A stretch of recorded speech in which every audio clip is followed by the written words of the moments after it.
Alrighty, folks, as you can see, we are doing the daily financial news from outside.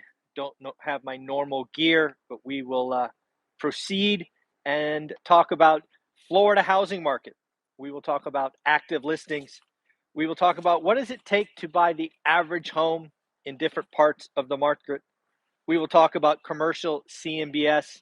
And yes, we will even talk about BlackRock and what they have going on in with inflation. Let's actually start with Florida real estate. Actually, I digress. Let me say something real quick. You know you're old. This is for myself. When your baby sister turns 50. Yes, my baby sister Anne has turned 50 this morning, which means as the big brother, I am officially old. So congratulations, Anne. Happy birthday. I hope you have an amazing day. Thank you for that. Now let's get into it. Let's talk about Florida real estate. We've been talking about Florida real estate for a while now, and we are looking at inventory numbers jump, right? Active listings. Resi Club, Lance Lambert has done some great research on Florida, and I think it is opening up the possibility for a kind of twist in the data. Let me explain. If you look at Florida real estate, you are undoubtedly seeing inventory rise, but it does appear to be concentrated on the Southwest. We are specifically talking Cape Coral, Fort Myers, and Punta Gorda. Why might that be the case? Why might the inventory explosion be concentrated on the Southwest? Well, folks, if you don't remember, there was a nasty Hurricane Ian that swept through that region in September of 2022. Okay. Also, what you might not realize is there are 1,035 listed properties with the word damage or damaged in the listing. The other thing that you might not realize is many of these houses are actually in various states of disrepair and are in the foreclosure process. For example, one property I looked at was in foreclosure, clearly damaged by Ian, talking about roof damage and the like. So, what might we be seeing?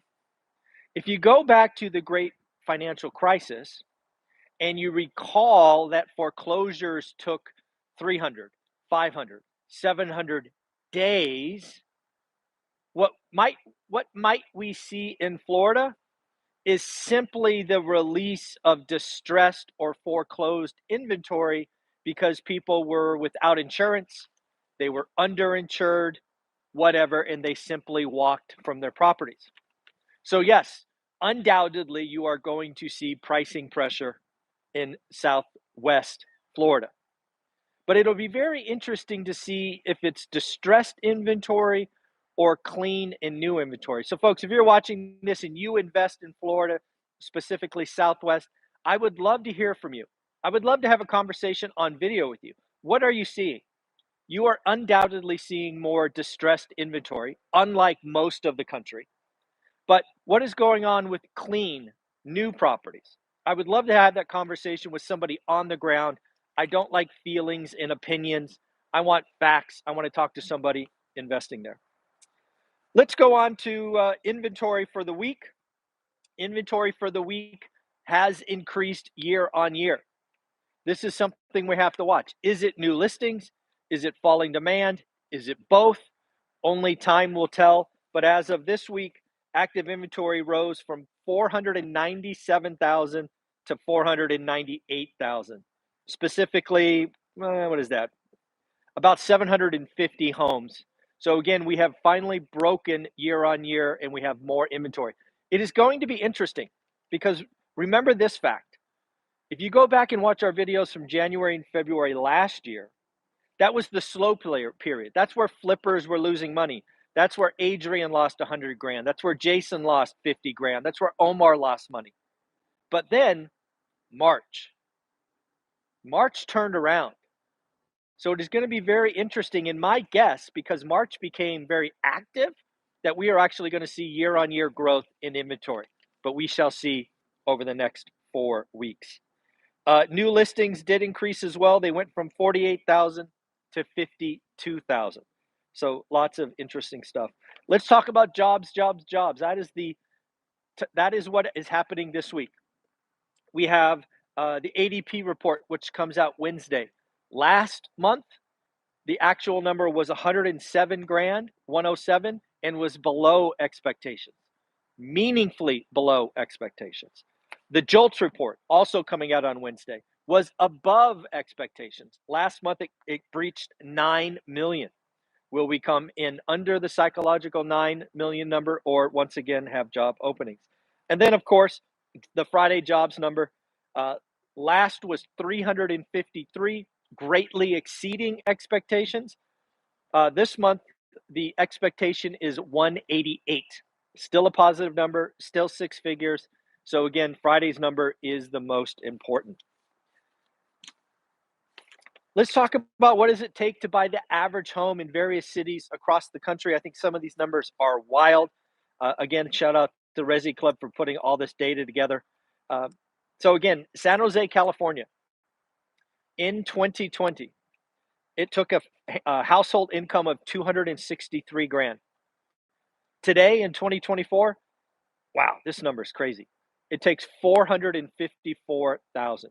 Now that's obviously a combination of price and interest rate, but yes, that is pretty crazy. How about Miami? Miami's almost exactly a double. In 2020, the average American household could buy the average home in Miami with an income of 76 grand. Today it's 151. That is just under a double, which would have been 152. In the US, the average for the US, it took 59 grand to buy the median home in 2020. Today, 106 grand. Again, this is a combination of price and interest rates. Finally, what was the most affordable market? That winner goes to Pittsburgh, Pennsylvania. In 2020, you could buy a home for 30 with a household income of only 34 grand. Today, that takes 58 grand. Pretty wild. So again, there's an entire list by Resi Club. Go check it out. It's wild to see how much it has exploded. Again, a combination of price and interest rates. One of the things I want to talk about is affordable housing. Over the last couple of weeks, you have heard me talk about smaller homes being a part of that. The other thing that I think is going to happen is, folks, we can't do this in the urban core. These are going to have to be in farther remote places because you're going to have to build lots of them. You're going to have to build communities. But with the advent of work from home and more part-time work, and maybe you go to the office 1 or 2 days a week, could this be the answer? Could we see just a generational boom in new home construction? I hope so. I hope so. Thought I would share with you a follower or somebody I follow on Twitter. His name is John Downs. John Downs is a mortgage broker, and he posted some interesting stats from February. These are year-on-year numbers, which I think are interesting. Year-on-year numbers. New originations, think new loan files, down 24%. These are year-on-year. Remember, last February was a pretty slow month. Average loan was down 4%. Now let's look at closed loans. Closed loans. Closed loans were actually up 5%, while average loan value was down also 4%. So what does that mean? Well, I think it means that rates matter. We saw rates head meaningfully higher in February, which pulled back demand, new files. But the people that are buying, they're buying faster than last year, which I think is an interesting statistic. Again, also, February was an easy comparison. Last February, if you don't recall, was a very slow month. Remember, we talked to Velocity and Matt the Mortgage Guy and Convoy. Last year, February was a pretty slow month. Folks, I don't know if you saw this. I thought it was disgusting.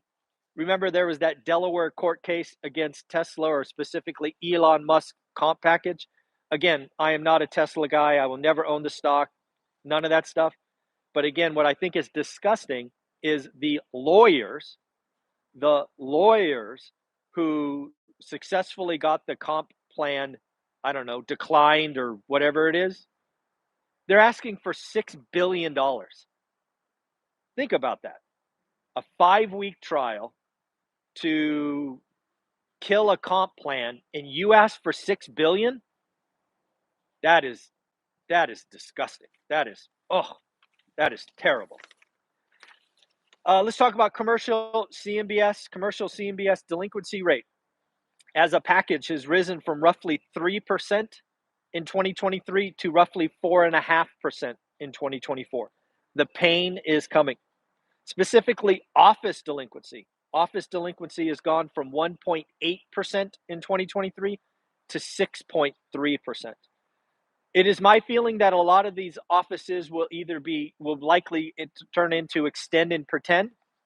I think the greater pain is coming to multifamily. Again, why? Because of all the new syndicators, all of the bad assumptions, all the rate locks, all the insurance, all of that. I do believe, and I've said before, we'll say again now, when it is all said and done, and we are in 2028, 2029, the multifamily pain, meaning losses, will dwarf office.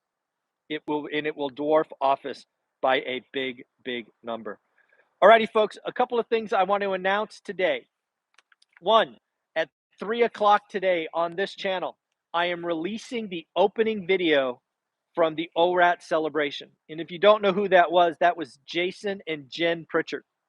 I believe it's important for you to see this couple who got on the same page financially and had some hard conversation and made some tough choices together, and how they started their journey to becoming rich and wealthy. At 3 o'clock today, you will see that recording right here on this channel for free. If you scroll down in the description and you want all 2 days plus the 21 bonus podcasts, there's a link to buy it and a coupon code. There's a coupon code there to save $50. If you want to get the full 2 days and 21 podcasts, you can do that and save $50. But go ahead and watch Jason and Jen at 3 o'clock today. Hopefully you enjoy that. And one more time to my, one more thing here. Let's congratulate Jason. Jason, congratulations for getting your next deal. Your card will be in the mail right over there. Jason, congratulations. And then finally, Anne, if you're still watching, happy birthday, 50 years as your big brother. Thank you for making me feel old. Have a great day, everyone. Take care. Bye.